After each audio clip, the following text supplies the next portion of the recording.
The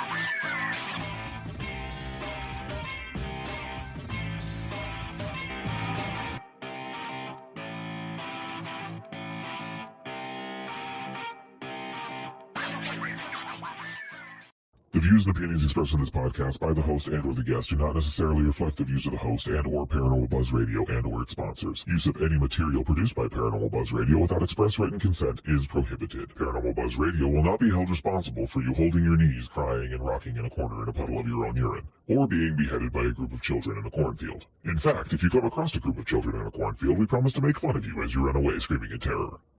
Listener discretion is advised. Caution. You are now entering the all-consuming realm of Shay's Paranormal Chat, where the things that are better left unsaid are actually said. Shut up and sit down.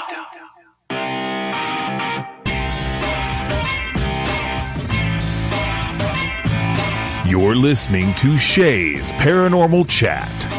Paranormal podcasting done Shay's way. Tons of fun. Dude, seriously? A bit sarcastic. Hashtag investigator, not hunter. But always real. Hashtag data, not evidence.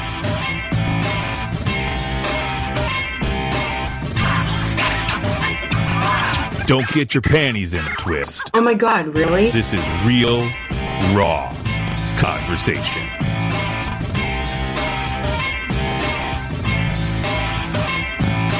Ladies and gentlemen, welcome to the show.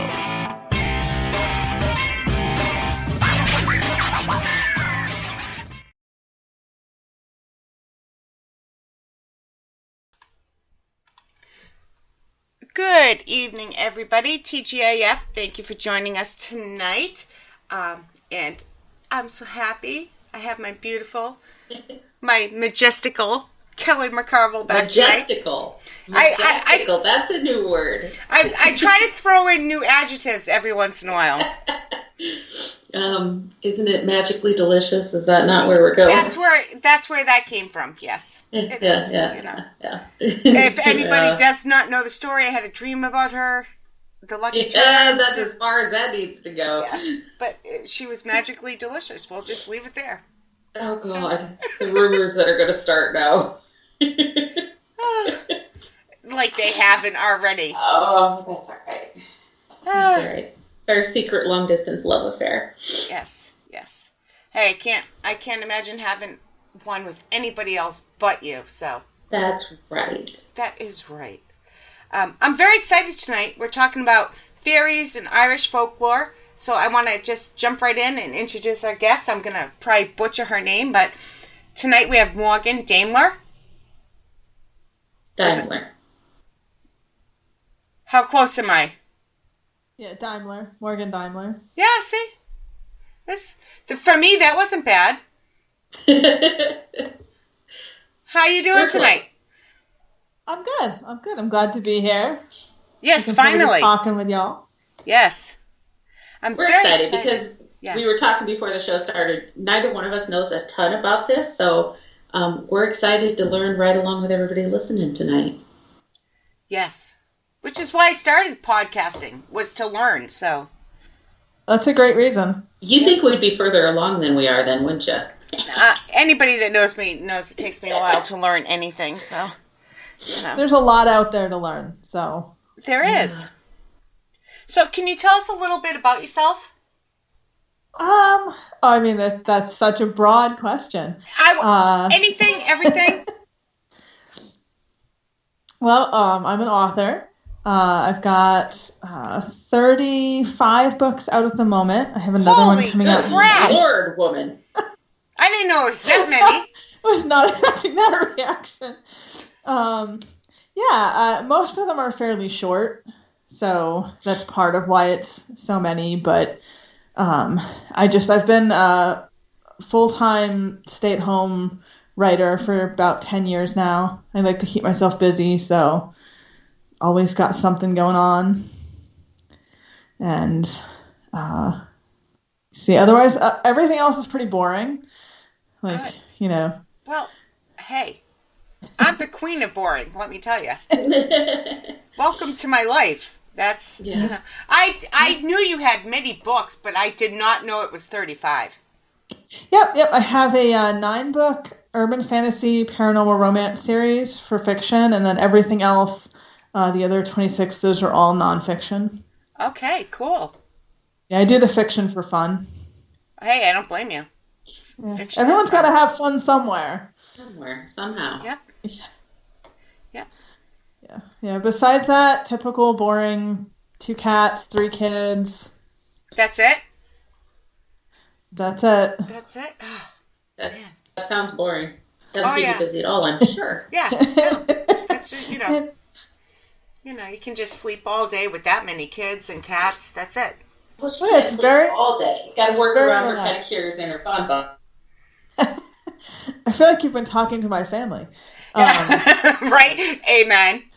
I hear you there. I was actually joking on social media last week that I think the majority of people, when you tell them that you're a writer, like an author professionally, that's their image of your life. That you just sort of hang around and eat bonbons and relax. Yeah, and have the men carry around on that thing and great. That would be nice. Mine hasn't arrived yet. It's on order. So I'm not holding my breath. All of it. Yeah. You bought it as a set. Way to save money. Well, you got to be frugal. Yeah, you do, right? See? Yeah. See, I knew you'd fit right in here. I did. Awesome. Oh, we have our first question. Oh, sorry. Go ahead. It's Mama Pat. So, before we get into the nonfiction, Mama Pat wants to know, what are some of the topics of your nonfiction books? My nonfiction? Sure. I said that backwards, but you know what I mean. Yeah, I was following you. I have 4 books that are translations. I like to describe it as my super exciting, boring hobby. I translate material from Old and Middle Irish into English. So original Irish mythology, basically. And I have 3 those are pocket books, so they're fairly small. Cool. And then I have, I'm not going to remember the exact number, a couple that are just on fairies, specifically. And then a series that are about different Irish deities. Well-known ones like the Morrigan and Bridget, and possibly less well-known ones like the Dagda and Manon and MacLear. So those are always super fun to write. That's very cool. So how'd you get into all of this? It's kind of one of those long stories, but the shortest version is basically that it was kind of always an interest from when I was really young. I grew up in the Irish American diaspora, which is its own kind of wacky thing. A lot of the tradition. Yeah. What is that? It's basically first and second and third generation people whose ancestors, I don't want to say ancestors, that makes it sound weird, like parents, grandparents, great-grandparents came from Ireland. Okay. So there's communities in various places, but you kind of grow up with a lot of the traditions and beliefs and culture, but with an American kind of twist on it, because obviously it's over here. Awesome. Yeah. So, that's where my interest in the Irish specifically comes from. From my grandfather, my father's side of things. And, then when I hit my teens, I was one of those people that really wanted to know where things come from. If we have this folklore, if we have these beliefs, if we have this idea of fairies, where does that come from? What are the beliefs about it? And I just started digging into it. And it's one of those things, once you start, you'll just keep going. Keep going. You fall down a rabbit hole. You really do. There's so much to it, and it's so interesting and complicated, and the more you learn, kind of the less you know. because the more you realize how much is out there. I think that goes with the paranormal. Because the more, every time I ask a question, one question leads to three more. Like, somebody will answer, and then it's like, well, all right, but what if this? What if that? What if, like, I guess that's why it's a paranormal. Yeah, no, definitely. Yeah. And it just, every question leads, like you said, to three more questions, and then before you know it, you've spent 20-something years trying to look into it, and... Is that how long you've been doing this? How long I've actually been doing it? It's probably closer to 25. You look 25. Right. You are my new best friend. I love you. Well, and that's what kind of got me when she's like, "Oh, I've been writing for this many years, and I got this many books, and I've got kids," and I'm just like, "Aren't you like in your early 20s?" I thought I misheard her. I love both of you. No, my oldest child is 17. So, wow. Yeah, that mathematically would not work out. No, you roll with it. So my oldest, we have decided he's no longer my son. He's now my brother, because it's awkward that we're so close in age with him being 23 and me being 29. So yeah. See, I'm proud to be 29 with my youngest is 19 and a half. That's good for me. I stand by that statement. It's age is totally a state of mind. Yeah, then me and Kelly are 12. Oh, well, and that's giving us credit on some days. That's a fun age, though. It is, we're still at that dirty mind stage. Everything sounds dirty and sexual, and we have fun with it. So and we giggle. We do a lot. If you're not having fun, then what's the point? Thank you. Amen. We already have questions there, and I know Kelly has some, and I have some. But the first step I think we need to take is your definition of a fairy. Okay. I was going to say, it's going to be fun to see what questions are coming in based on this conversation so far. The chat people, if I don't act this way, I don't have listeners. They tune in to say, what is she going to say next? Yeah. Oh, no, this is super fun. Oh, see? So what is a fairy? Basically, and this is sort of my personal definition. It's a definition you'll find if you read like academic material, scholarly material on fairies, or if you read folklore or, get into like folkloric accounts. Basically, a fairy is any being that is not of this world, is from another world. It's referred to as the other world or the world of fairy. But that is in this world or is interacting with this world is like the broadest definition.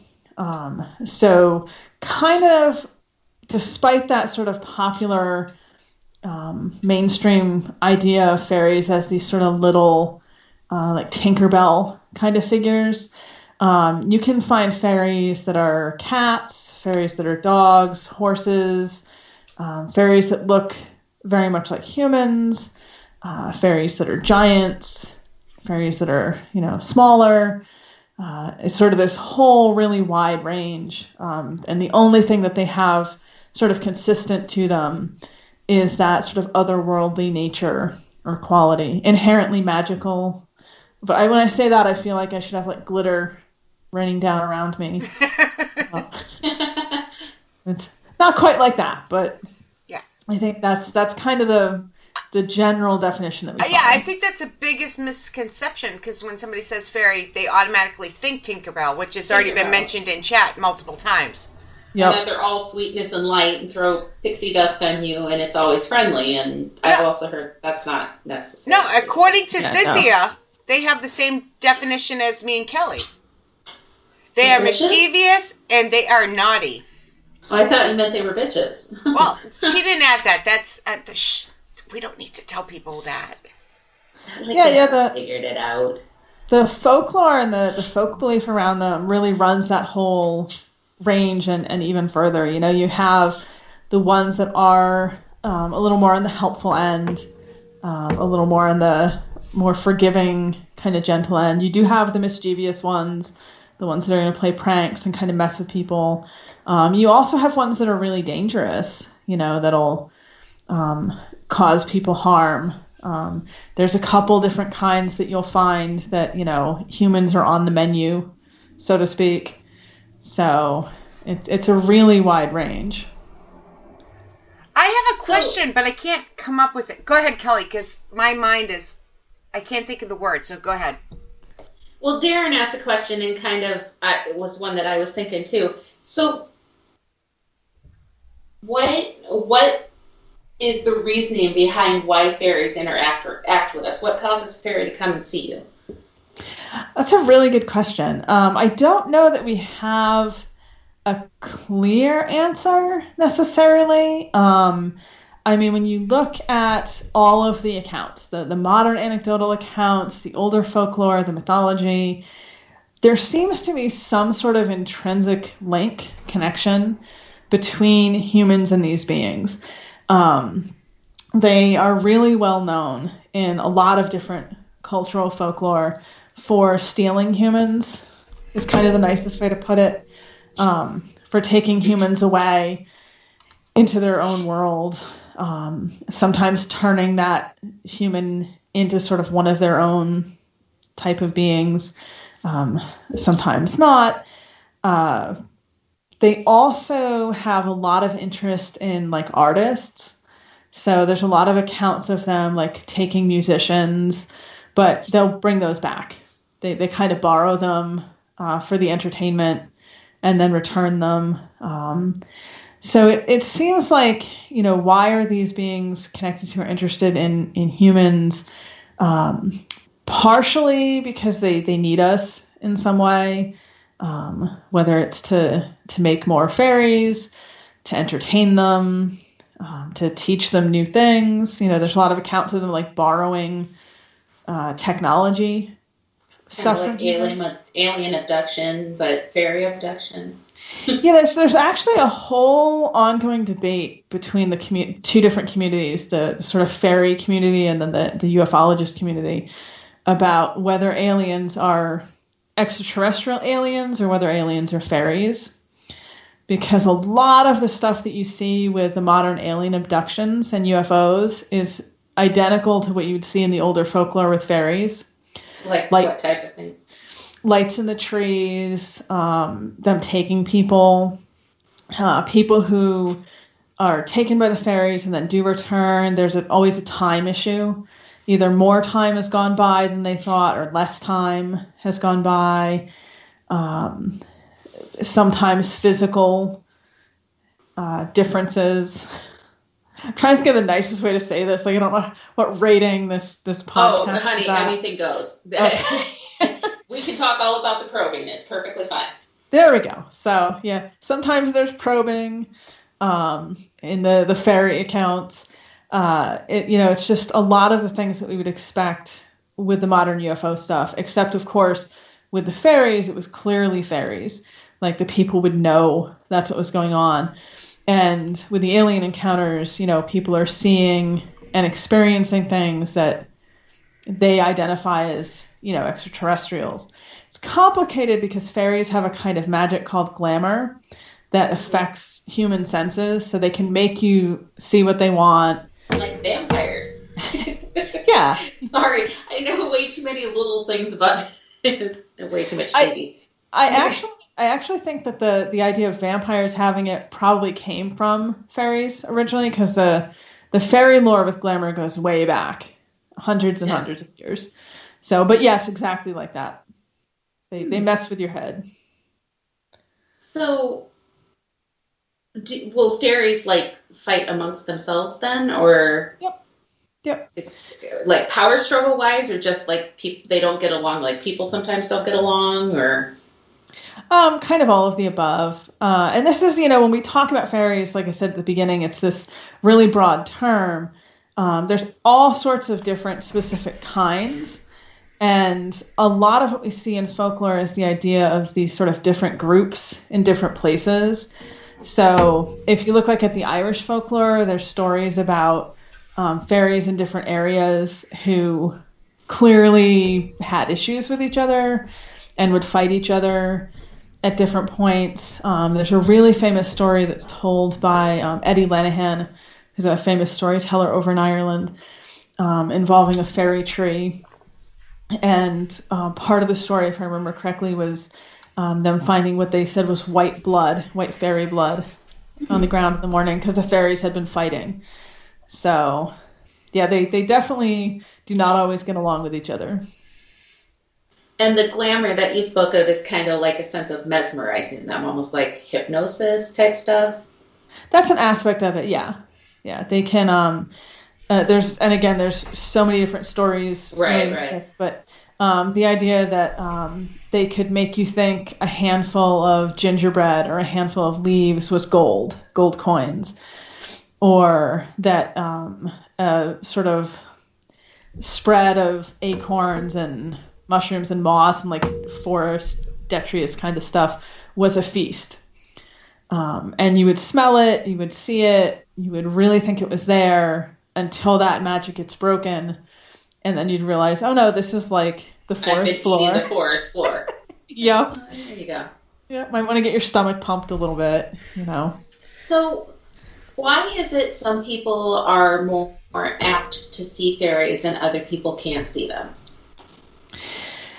That's another one of those super good questions that I don't know there's any particular answer to. There's what is your thoughts on it? I know there's none of this can be proven by science, just like paranormal and intuitive ability. So we get this. In your opinion, I always like to put that out first, though, because then one leaves this and says, like Morgan said, and therefore it is fact. Yep.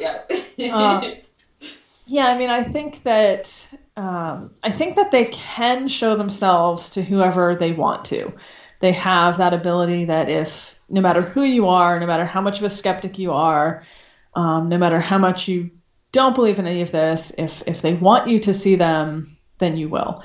But I also think that some humans, for whatever reason, ancestry, random quirk, uniqueness, just have an ability to perceive them. Or, to look at it from the flip side of that glamour doesn't always work on absolutely everybody. Kind of that law of averages. Sure. There's always going to be some humans that they're immune to it, I guess we could say. Sure. All right, I'm going to ask one more question on fairies, and then we have another question that kind of changes topics a little bit. So, okay. I'm going to add to his question. So Darren's question is, what's the best way to catch one? And if you catch one, what would you do with it? And I'm going to preempt that question with, is it a good idea to try to catch one? Because I don't think that sounds like the best idea. Or why would you want to? Well, because who doesn't want their own damn Tinkerbell? Come on. That's a good question, too. I would definitely sort of be on your side with this, Kelly, that it probably is not something you really want to do. If they were Tinkerbells, then it'd be more fun. Right. But they're not Tinkerbells. If we were talking about, and like I said, there's all these different specific types. If we were talking about a specific type that's on that sort of smaller, less powerful, more forgiving end, cute. Yeah. Then there's probably certain things you could try to do. I wouldn't necessarily recommend it because there's a lot of material that we have sort of on the magical practices end with ceremonial magic grimoires, they're called, in the 17th and 18th century that talk about like compelling fairies and things you can do to sort of bend them to your will if you're so inclined. But the kind of issue with that's that sort of tiger by the tail problem. Uh-huh. Like, that's okay as long as you're having the control of it, but you're also dealing with something that's basically immortal and is magical and right. has right. power and right. Magical is not going to appreciate what you're doing, and has a lot of time. Meaning they're not going to get bored and give up. No, they're pretty good at holding grudges, I think. So they must be related to me and Kelly. I don't hold a grudge. I just don't forget. There's a difference. True. I don't either. It's same here. I have one question, Kelly, before you switch topics. Okay. It took me a long time to think of what the words I was trying to think of. But are fairies along the same lines as like stuff as puckwudgies? Are they that type of? Yeah, this is one of those hotly debated topics. Okay. So I'll just jump right into it, as you do. When we talk about the term fairy specifically, I tend to be the most comfortable using that with like the Western European sort of beings. And I generally use the word fairy-like in other contexts, but we could certainly argue that there are fairy-like beings in the United States and Canada, and throughout the world, quite frankly. I just hesitate to flat out say they're fairies because it's a completely different culture and they have their own terms and understandings. But they would fit that kind of broader. Is it an category. elemental? Is a fairy an elemental type or no? There are people that will tell you yes. From my own perspective, I would say no, because I tend to see elementals as more strongly linked to one particular element, whether it's earth or fire or water. And fairies are very fluid. Okay. Like even the ones that are in the water tend to be able to come out of the water and get into trouble. But they're also more like little beings, like little big whatever. I mean, not saying they're all one size, but they're actual like pick it up and hold it type thing, where my understanding is an elemental is more of like an energy. Yes, that would be another. It's a physical aspect to a fairy, I guess is my point. Yes, that would be another good point to make. Yes, and I didn't mention that earlier, but it is worth saying since you brought it up, and you're exactly right. Fairies are generally understood to have physicality to them. They can be invisible. They can do things humans can't do, pass through knotholes in boards and get into places that it should be physically impossible to get into, fun stuff like that. But they are generally tangible. There's anecdotal accounts, like even up through today, of people, talking to them, touching them. They pick stuff up, they move stuff around. So they have that physicalness to them that we don't see with other types of spirits. All I can picture is like Edwin from Twilight. Like he can, all those people, they can like put thoughts in your head and they're beautiful. That's and the glamour. The glamour, yeah. She's talking about. Yeah. That's why I compared it to vampires. So, See, I wasn't here for that. I didn't hear that. But that Stephanie, she wrote Stephanie, right? Is that her name that wrote Twilight? Yeah, Stephanie Myers. Yeah. All right. Yeah. I said it, then I was like, crap, is that the right name? See, she mixed a whole bunch of stuff in there. Yeah. So let's say, sorry, I know I said I'm going to change topic, and I will. Mama Pat, I haven't forgot your question. I'm going to get there. This is a fun topic, so. Yeah. So I know, like, there's things that you can do if you want to communicate with a spirit. Mm-hmm. So are there different things that you can do to kind of, like, call in a fairy or to make yourself more able to see them or sense them? Yeah. If you wanted to. I mean, for one that's really well known is a 4-leaf clover.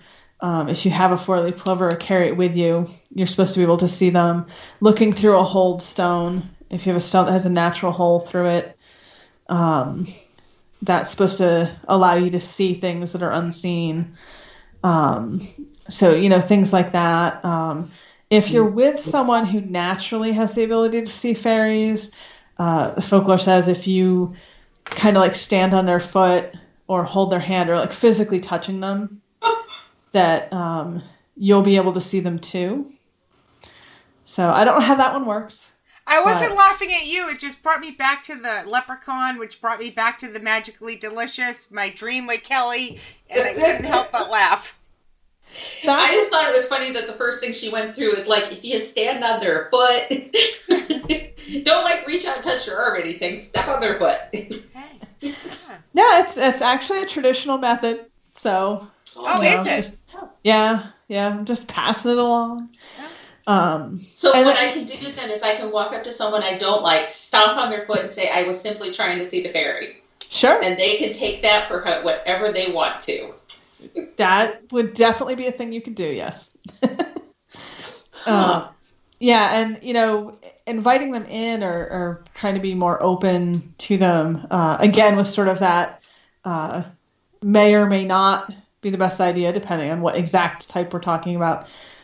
Just kind of putting it out there, there's a strong belief in a lot of places, because most humans can't see them, that at any point they could be around you and you won't know. Right. So that they will eavesdrop and overhear people talking. So if you just kind of say, hey, I'd be really interested in having more communication with this or connection to this.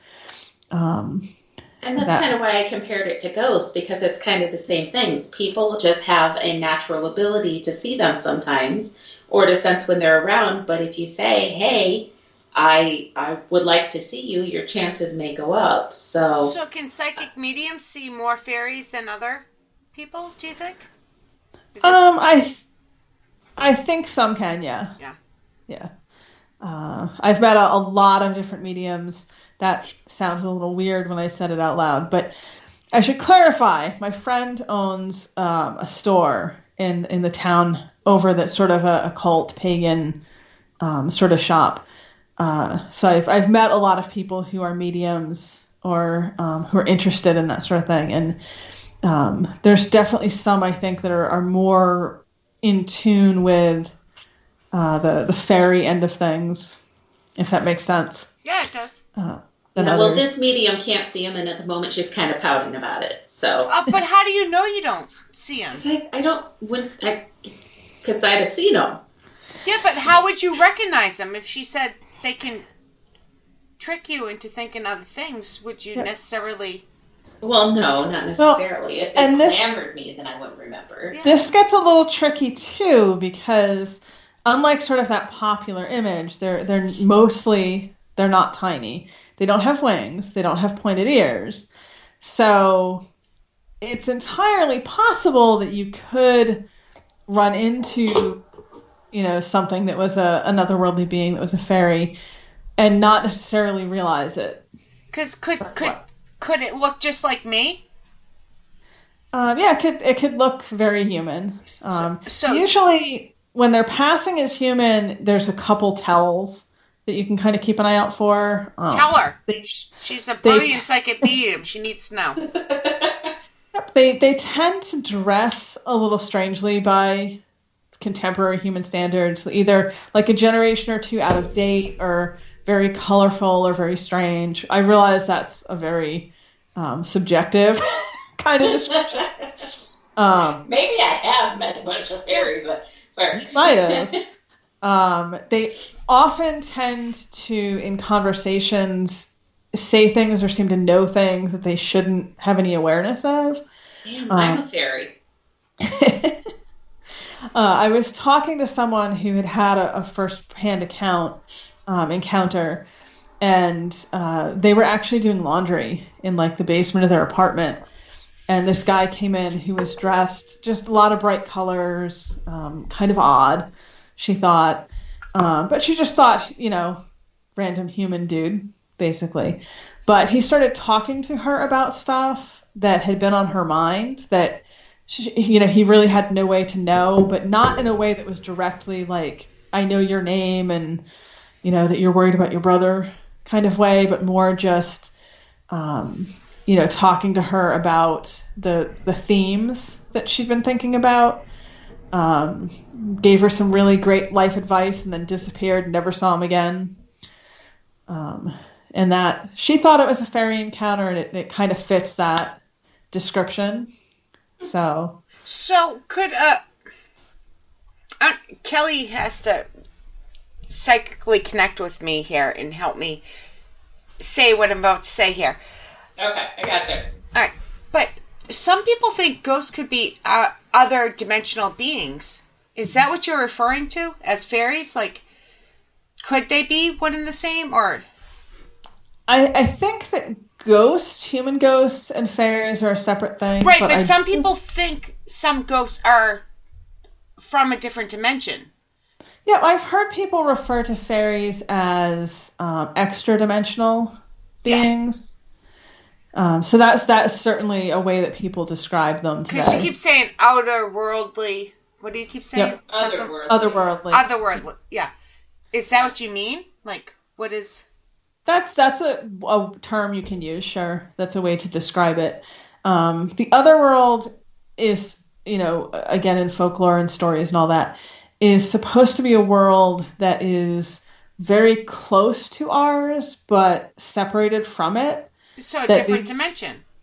Which is like the parallel dimensions that people sometimes think with ghosts. So, yeah. Sure. Because some people... Yeah, so I can see where you're getting that connection. I don't know. I'm just asking because I've heard people sternly say, what if it's not a dead person? It's just that person being alive in a different dimension. So it kind of... Well, and I mean, there are stories with fairies about them taking humans who are thought to be dead then in this world.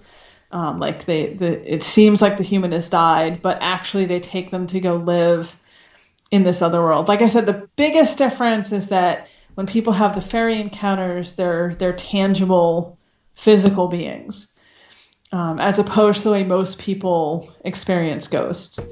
Yeah. So, a question from chat. Mama Pat says, what do you think about the Cottingley fairies? Real or hoax? Oh, that's such a juicy topic. Right into the controversy. Okay, well, hang on. For those of us who are not as red as my mom, what are the Cottingley fairies? Oh, yeah. I'll give a recap. Okay. So, 100 years ago, these two girls, I'm not going to remember their names, so I apologize now to their spirits, wherever they are. But these two girls, I think they were like 8 and 10, had taken these pictures that supposedly showed each of the girls surrounded by these little fairies. I know. The little winged fairies. Yep, they're black and white photos. You can find them online. They're in the public domain now. They're like super Tinkerbell famous. Fairies? Yes. Yeah, it looks more like that. Yeah, this was 100 years ago, sort of on the tail end of the Victorian era. It was really popular, especially in children's books, to depict fairies like that, to show fairies as these sort of almost childlike, right, small, like bird-sized figures with usually butterfly wings or insect wings. And these pictures caused a huge controversy when they came out. A lot of people said they were fake. A lot of people said they were real. Sir Arthur Conan Doyle, who is the author of all the Sherlock Holmes books, he is actually, or actually was actually, a big believer in those sorts of things. He publicly supported the girls and published some of the photos, kind of came out and said that, yes, these are authentic. He believed in them. So, of course, then that blew up a whole other layer. I mean, at the time this all happened, this was like big news. Like, it's quite a lot of drama. Yeah. Yeah. And then, of course, lots of time goes by. It's this open question. Is it real? Is it not real?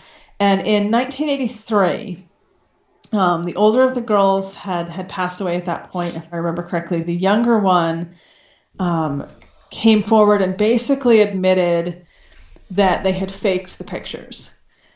She said that one of them was genuine, that the first one was a genuine picture, but that the rest of them, they had cut out paper figures and propped them up. And keep in mind that the camera technology in, was different, yeah. Was not nearly as cutting edge as what we have today. And this sort of stirred the whole thing up again, raised a lot of the questions again, just really brought everything back into the spotlight with it. There are still people today who do believe that one of the pictures is real. And there are people who think that because she admitted they had faked a lot of them, that obviously the whole thing is fake. My personal opinion on it is that I do think the girls genuinely saw some things, and that they couldn't get it on film, which is why they did what they did to kind of prove their experiences. But I do think they had some real experiences. I think there was something real going on that motivated all of it. But yeah, because the pictures are too detailed. Yeah. I'm not looking, so go ahead. Yeah, it's it turned out that particularly the more famous one, which is the one girl sort of leaning forward on one fist with the little dancing fairy figures in front of her, those particular fairy figures were copied very closely from what was a popular book at the time, of like little paper cutout dolls. So after the older sister confessed, though, did she retract that confession? She always insisted that one of the pictures was real, that the first picture had not been faked. And, you know, again, if I'm remembering correctly, the gist of it was the first one was real, but then they couldn't get more. And there was a lot of pressure so that they kind of made more. But yeah, she was always adamant, the younger one, if I remember correctly, that they were not all faked. Mama Pat wants to know, didn't she retract? That's what I just asked. Yeah. Retract her confession. Yeah. Sorry. She may have before she died. Yeah. Right. That I honestly don't remember. I thought you were asking about the other sister. Sorry, Kelly. Oh, no, you're fine. You're fine. Okay, so I'm going to go back to a question that... complicated. It is. This just proves, don't fake anything in the paranormal and you don't have to worry about it. Yeah, because, and honestly, that's the truth. If they did get one real picture, but then they faked a bunch of them, that real one has nothing to stand on anymore. Yep. It was a different time then, but it's a lesson learned for us now these days. Definitely. Right. It's a sad reality that a lot of people feel that pressure that if they can't document that experience. But if you fake something, it takes away from that one true. Right. Oh, yeah. Yeah, no, I 100% agree with you. Yep. Okay, so we're going to change topics just a little bit here from a question we had way back. And it's not, I don't know if it's completely disconnected, honestly, but what is your thoughts and opinions on changelings? What is it changing? From one controversy directly into another. So a changeling is a fairy that is left in place of a human who is stolen or taken by the fairies, is kind of the simplest definition of what a changeling is. And usually these days when you see people talking about changelings, they mostly talk about babies and young children.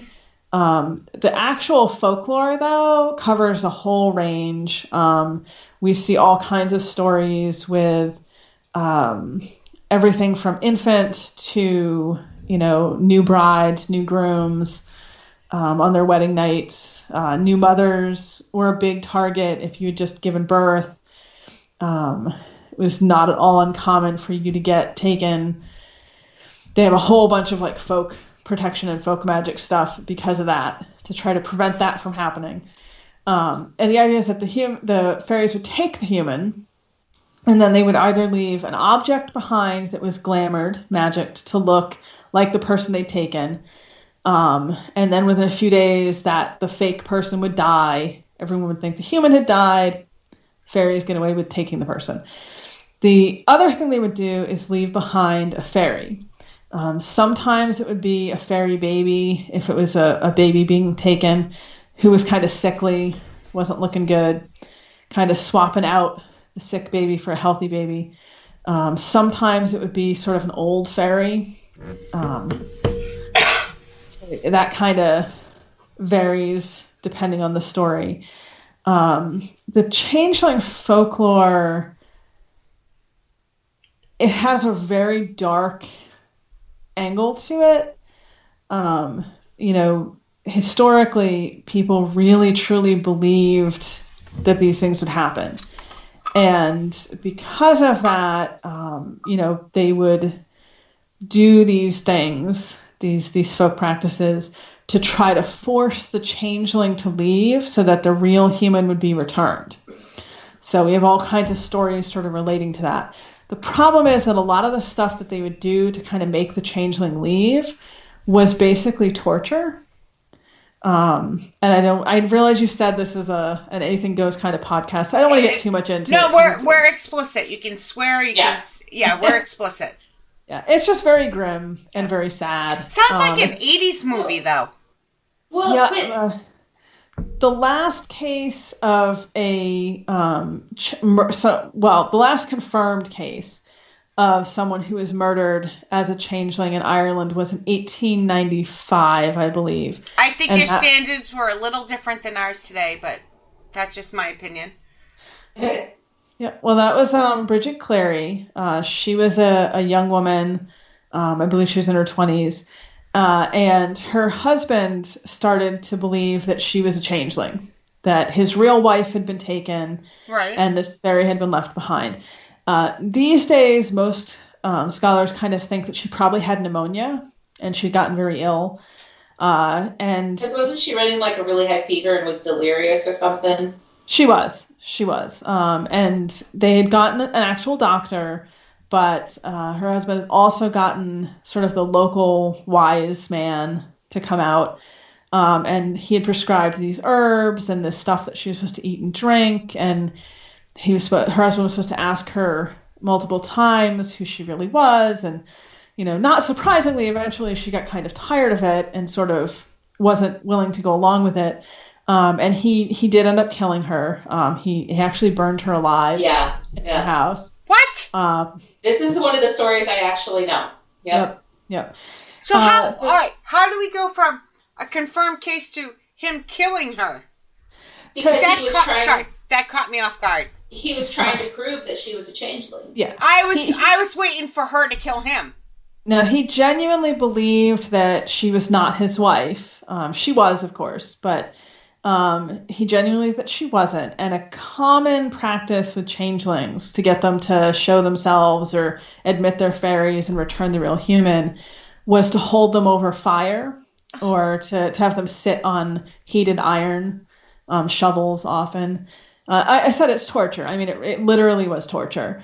And so he, and I believe it was her father, it might have been her brother, it was someone in her family, held her over the fire in their house, and she did die from that. He went to jail for murder. You said middle 1800s, right? 1895. All right, so late. But they didn't understand mental illness. They didn't understand delirium from fever. They didn't understand any of this. So it'd be like if they killed her during an exorcism. They didn't know. That's effectively what they were trying to do. Yeah. And there's a lot of records of infants and children who were killed this way. Well, and I mean, the story that I always heard about changelings before I started learning more about it is, I mean, if a parent assumed that their child had been switched out, they would take them into the forest and leave them and basically hope that the fairies would bring back their real baby. And a lot of babies died that way. Yep. They would, many also drowned. They would put them in rivers with the same premise. The idea was that if this was really a fairy, obviously the fairy family wouldn't want that fairy to be abused or hurt, so they would come take it back. And with the way fairy etiquette works, they would have to return the human that they'd taken. And of course, what normally really happened was that the person or the child died. So how much of this in the early history do you think has to do with more of not knowing mental health, not knowing the brain, not knowing how humans worked? It's hard to say. I know it's putting you on the spot, but... Well, I mean, there have been medical professionals of various sorts for a really long time. Like I said, with Bridget Clary, they did have an actual doctor come in and see her who was also treating her. It was just that folk belief kind of crept in. It's the same theory as a doctor who came in to look for a witch's mark.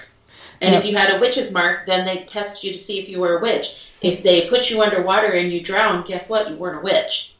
You know? I mean, as sad as it is, I honestly think that there's just something in human nature sometimes that it's like a switch that gets flipped and we can do this. You still see this stuff today. Not specifically with the changeling stuff so much, but there are accounts in the 21st century of children who die during exorcisms, for example. Oh, yeah. That's, yeah. And it's very similar idea of deciding that this child is not really your child in some sense because they're not think if we don't properly. talk about this, all of this, the changelings, the fairies, the exorcism, the ghosts, then the wrong information is out there and more people will die. I agree. So I think it's an important subject. Like, no matter what you believe, it's an important subject. So yeah, it's definitely something that we need to be really aware of how dangerous it is to sort of dehumanize or inhumanize someone just because they're different in some way. So the question has kind of been breached in chat, but just to kind of bring it back up. So you mentioned that fairies are immortal, but yet we've talked about fairy babies. So does that mean that they can die, but they have to have something happen to die? And where do the fairy babies come in? He wants to know, how do they make more babies? Where do fairy babies come from? How are they made? They make more babies the exact same way we make more babies. It's this is like the most common question I get asked. Believe it or not, it's probably actually not that surprising. They do the bow chicka wow wow? They do. Yeah. Does that mean there's fairy porn out there somewhere? I'm sure there's fairy porn. If not, there will be now, because the people that listen to our show are the people that would make it. There's an internet rule about that, I'm sure. Oh, yeah. Yeah, to both of your questions, yes, very, very good observation. When we say that they're immortal, what we really mean is that generally in folklore, they don't die from old age. So when we see accounts of fairies dying or being killed, it's them being killed. Like something happens to their little physical body that... Yeah. I thought immortal meant they couldn't die. Well, in this sense, it means that they or just would like Twilight live means forever. They can be killed, but they'll live forever otherwise. Yeah, they'll live forever unless something changes that. All right. Sorry. I'm so sorry. We do see no, that's a good point. We do see accounts of them being pretty much immortal, being very ancient. But we also see accounts of them, being physically killed. And there's a ton of folklore relating to them wanting babies, needing babies, making babies. They actually does the female carry the baby the same way? Yep. And there's a lot of folklore. I'm trying to say this like in the most. You don't. People have talked about butt plugs and vibrators on the show, so. I'm sure there's that for fairies too. Yeah, you can say whatever you want. It's explicit. Fairy fetishes. That is 100% definitely a thing. Ooh, now we have a topic. Yeah. Everything's taken a left-hand turn. Join us for part 2 of Fairy Fetishes. No. So that was such a popular show, though. You have no idea. You'd make millions. Your next book. Yeah. Oh my God. Pictures and all. No, sorry. I'll behave. There's actually a book. God. It's from Iceland. The author's Icelandic. And I'm not making up this title. It's called Please Yourself, with the E in self capitalized for elf. And it does include stick figure illustrations. And I highly recommend it to everyone because it's ridiculous and fabulous. Oh my God, that's great. It's a woman in Iceland who So just call me that and add wings. She's had encounters with they're called Alfar in Iceland, but the elves of Iceland, and encounters of the sort that we're talking about now. Stick figure. There you go, Darren. That will answer all your questions. Just read up on the elves having sex and picture them in wings, and that's the fairies. There you go. She's trying to be so polite, but having fun. I like you. Yeah. Historically, there's a reason that fairies and elves were equated to incubi in particular. Because they're horny little bastards, is what you're saying. Yeah. And there's... Do they force themselves just like Incubus? Do they what now? What? Incubus. They force themselves. The sex demons. They rape people. Oh. No, it's more seduction. Yeah. All right. But do they do the mind trick? Ability to speak. I mean, quite possibly they would, but the reputation that they had in Folklore was more like that the Edwin Cullen. Very voluntarily. Oh, he's so cute. I'll do him. Yeah, your problem would be that afterwards the fairy would take off. Do you notice how sad this is? All my references are to Twilight. Can you tell I have teenage girls? It could be worse. Yeah. So that begs the question then. So if fairies can reproduce and fairies can do it with a human, can you have a halfling? Yes. Yes. Oh my God. So the idea is, and again, this is across folklore, that fairies themselves have a very low fertility rate. They don't tend to have many children. So the males have to reproduce with a female human? Well, and the other way around. And, female fairies will hook up with male humans as well. Again, this is both ways. All right. Folklore. Yeah. I get you. So I was thinking, I'm not going to say what I was thinking, but yeah, I get you now. But wouldn't that make them a half-blood and not as powerful? The way it seems to work when it comes to fairies, because they can also take someone who's fully human into their world, into their reality, their dimension, whatever you want to call it, and sort of transmute the person, transform the person, make that person into a fairy. So the idea seems to be that they have the ability to shift or change that person fully into one of their own. So they look human but have full fairy powers, kind of. Yes. And we actually, we're talking about this really broadly. Very broadly. Different types. Makes a little difference which exact ones we're talking about. Like Selkies, for example, which are seal people. They look like seals in the water. They can come on land, remove the seal skin, and they look very human. I love seals. Never know they were. I would lose my shit if something climbed out of the ocean, peeled off its skin, and then said, "Let's go have sex." I don't love seals that much. No. There are people that do. So, in the folklore with Selkies, half of it is a male human finds a female Selkie. If you take the seal skin, she can't go back to the water. So we have all these stories about the human would take the seal skin and then she has to marry him and be his wife. And they would produce however many children. And she would eventually, or usually one of the children would find the seal skin and give it back to her. And she immediately returns to the ocean, leaves the children, goes back to the water. And these children then would live as humans and among, humans. But they have that connection to the Selkies and to the water and to the ocean. And then we see the same with male Selkies would take, human women.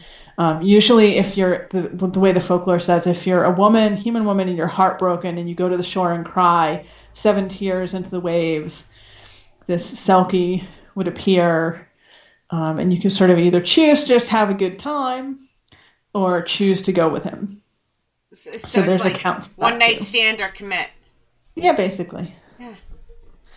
I know I make light of things, but I'm not. It's just my way of...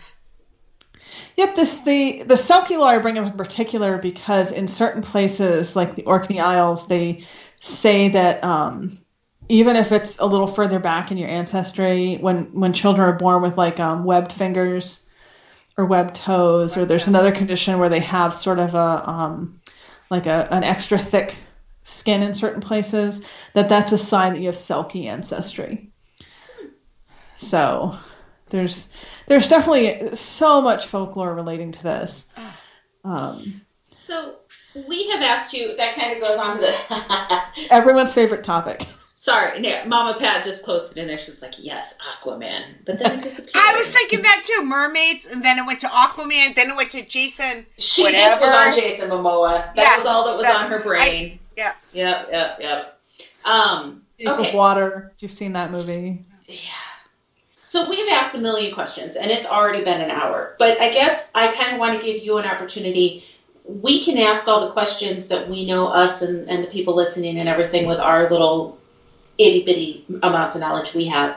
If we could say, tell us anything that you feel is important for us to know about Irish folklore and fairies, what would be like the top couple things you'd want to tell us? That's such a rough segue from what we were just talking about. About fairy sex? Come on now. Like, well, that was super fun. Now let me be boring. Oh, it's not boring. We don't allow guests to be boring on here, so. I think we have hit really the highlights, which is that fairies are not little Tinkerbells. Yeah. I think there needs to be a part 2. Well, I was going to say she could have moved on to like fairy prostitutes. Could have been our next thing. So, you know. But that would have taken us another whole hour. Because then it would have been like, how much do they make? How much do you tip them? And I feel like we could have done a whole show just on this topic. Yes. So, no, but we barely touched the Irish folklore part of it. That's true. This is all on fairies. Yeah, there's so much to all of this, which is what I said at the beginning, that it's one of those things, the more you get into it, you know, every question, there's 3 more questions, and every time you learn one thing, there's like all these other things that come up. You know, it's just, this is why I'll be studying this until the day I die. But I think people that say they have the absolute answer to anything paranormal or supernatural, it's like, it's paranormal for a reason. We can't prove it, so how do you have the absolute answer? Yeah. Well, and you know, on this subject, so much of it really comes down to anecdotal accounts. Even the folklore is really just old anecdotal accounts. It's people's encounters and experiences that have been passed on. And then you have the modern ones, of course. And those are always going to be unique to that person. You know, you can have one story of someone who encountered a particular kind of being and it went terribly badly. And then someone else can encounter that same sort of being and it goes same thing with the ghost, though. It's the same thing. So next time you're on, I'm gonna question you about the paranormal. I mean, the prostitute prices, the fairy prostitute prices. I feel like I should come back and we should just do fairies after dark. Yeah, right. X-rated fairy. Right. X-rated fairy. I'm sure there's something worth to talk about with that. Right. To recap what we've covered here. Fairies are not always cute little Tinkerbell things sprinkling pixie dust. They're not always nice. Darren should not try to catch one. No. Darren should not have sex with one. Always be on guard because you may be sleeping with one. Yes. Or at least talking to one. Yeah. Yes. You know. Part 2, Darren. Now I'm wondering if fairies have Tinder. This is completely your fault. Right? Oh my God, fairy dating. And can fairies hear us? Like, am I going to be assaulted? Like, am I going to be hit upside the head for making fun of fairies? Well, they can definitely hear us if they happen to be around, but I don't think they would be annoyed with it. This is a fairly I know what you were thinking. I am making up show names. Fascinating fairy fornication. Yeah. I mean, we could go. I've got show names going through my head. All right, one more question, because we've been on for over an hour. But fairies are male and female, correct? Yes. All right. Yep. Fairies cover the whole range, male, female, overtly sexual, androgynous. I thought so. We just didn't quite say that. We said they could reproduce, but we didn't say whether Yep. I would say that, actually, I wrote a whole entire peer-reviewed paper about this, actually, but they cover that whole spectrum of what we would consider gender, sexuality, all of that. They probably have whole aspects of that we don't even understand. I don't understand what we do have here on Earth in humans, so. That's fair. And,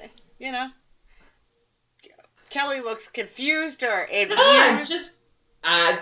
My brain is is fitting. I know. I'm gonna have you back. I'm gonna write a list of questions. They might all.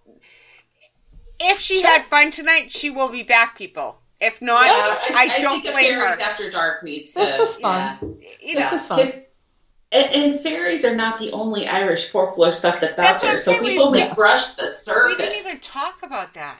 Yeah, we really just talked about fairies the whole time. Yeah, but it's an interesting subject. That's why. So it is, and like I said, there's so much to it. Yeah. It's not the sort of thing that's easy to have a short conversation about. Yeah. But yeah, Irish folklore, whole other topic, lots of stuff going on there too. Yeah. So next time we'll get more into it. Can't promise we'll be any more serious because I'm me and I like to have fun. We get the point across. We would, but we don't like to lie. Yeah, I don't. I'm a lot of things, but I'm not a liar. So, where can people find you on social media, and where can people find your goddamn 35 books? 35 books. I like to keep busy. That's why you have 3 babies. That's true. I had 5, so I get you. I'll see you. Busier than me. Yep. I didn't write 35 books. If I wrote 35 books, I'd only have 3 kids. I'm probably lucky I wrote the books then, because I definitely can't handle more than 3. Oh. You don't notice. After 3, you don't notice the other 2. That's what I've heard. Let me see. You can find my books on Amazon, Barnes & Noble, brick and mortar stores. If you request them, they can usually order them. So they're pretty out there, pretty accessible. Where can you find me? Facebook, Twitter, Instagram. I'm everywhere, sadly. Just all under your name? Or? Yeah. I made what turns out to have been a brilliant decision in retrospect, but was pure laziness, let me assure you. Early on to just do everything under my full name, Morgan Daimler, so that I could remember it. Yeah. Yes. But I get that. I do. Me too. I did that too. Yeah. Everyone else I know has all these cool handles and whatnot for everything they're on. I'm just no. Paranormal Buzz Radio is almost the same on everything. My personal ones aren't, and that's just because they weren't taken. I mean, they were taken. Yeah, the only thing I am on Tumblr, and that's under a different name, but that's because I got on Tumblr as a joke, and it wasn't supposed to be serious. And then I started just posting serious bits of Is that what that fairy porn is? That, I should put that on Tumblr. It would fit in really well That there. would make me... I'm on Tumblr. I share all Paranormal Buzz Radio stuff to Tumblr, but I've never looked at Tumblr. That would make me look at Tumblr. I'm sure if you search that, you would find it on Tumblr, because Tumblr has everything. We had one more question in chat. Yeah. Whereabouts in the country do you live? I live in the Northeast. So Yes. Okay. Yeah. You're one of those people who live way far away. Sorry. Hey, I'm in the East. I know. I'm Northeast, kind of. That's why I said one of those people. I'm doing Midwest the never is eat best. shredded wheat thing again. I think I'm in the Northeast. Yes, you're in the Northeast, honey. Yep. Yeah, she never heard of that before, did you? You're from the Northeast. Did you ever hear of that? Never eat shredded wheat on a map to figure out What the Northeast is? I learned it in 2nd, 3rd, 4th grade of when you're learning maps. With your direction. Oh, I get it. Yeah. So. Yeah. I'm from Maine originally, so. Oh, see, I'm. Maine is a strange land. I live in New Hampshire. Oh, okay. I'm born and raised in Massachusetts, but I live in New Hampshire. Yeah. And the tri-state area is very weird. Yes, it is. Include Maine. I think Maine would be the fourth. How do you say that? Because it's not part of the tri-state area, but it's the 4th one, right? Quadri-state area. There you go. Thank you. See, that's why you were. See, she's smart. Now, Maine is its own weird little. Well, it's not little, but. But I love Maine people because they're. Oh yeah. Do you ever travel and attend expos and give presentations? Yeah, I mean, not during, COVID times because nobody does anything right now. Nobody does anything. No. Yeah, no, I've taught in Iceland, I've taught in Ireland, I've been as far as California in the U.S., and a few spots in between. So I get around when there's no plague. Yeah, damn plague. Yeah, it has to go away eventually. That's what I keep telling myself. Then I'll be wandering around again. Yeah, definitely. Well, excellent show. Thank you so much. This has been fun. Thanks for having me. Yeah, this was a blast. I really enjoyed it. No, definitely have to have you come back since we only talked about fairy porn.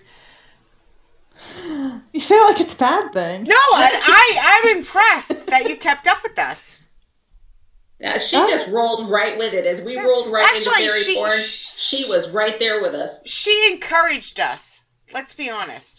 I didn't discourage you. Yeah, there we go. All right. Do either one of you guys have anything else to say before we go? Because we're over time. I think I'm good. Yeah, I'm good. I had a great time. You guys are awesome. No, thank you. And we'll definitely have you back. Definitely. Oh, yeah. Awesome. All right, guys. Join us next Friday. We will have either a surprise guest or me and Kelly. We're not really sure yet because schedule stuff, Well, because I was thinking of quitting. No. No, I'm kidding.